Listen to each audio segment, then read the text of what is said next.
Programang ito ay rated SPG, striktong patnubay at gabay ng magulang ang kailangan. Tuloy-tuloy nga si Olga sa paghasik ng lagim. Pagkatapos kay Ramon ay si Tanggol naman ang kanyang pinunterya. Tagumpay ang pagpapasabog ni Olga dahil sa pool si Tanggol. Kaya masaya si Olga dahil napatay niya na daw umano ang mag-amang Ramon at Tanggol.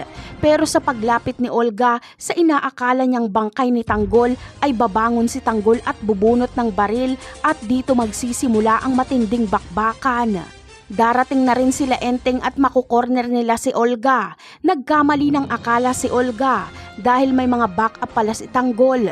Kung nakalusot si Olga kay Ramon ay hindi siya makakalusot kay Tanggol. Sobra-sobra na ang atraso niya kay Tanggol. Kaya oras na para pagbayarin niya ito. Mahuhuli ni Tanggol si Olga at dahil sa ginawa nito kay Noy ay wala siyang planong buhayin pa ito kahit nanay pa ito ni Bubbles. Habang si Olga naman ay bago siya tapusin ni Tanggol ay aaminin niya muna na siya ang pumatay kay Mokang. Sasabihin din ni Olga na si Ramon Montenegro ang totoong ama ni Tanggol. Kaya malalaman na ni Tanggol ang sikreto sa kanyang pagkatao. Mapagtatanto niyang kaya pala hindi anak ang turing sa kanya ni Rigor dahil hindi niya pala ito totoong ama. Napakarami pa nating dapat abangan sa mga susunod na episode. Paalam!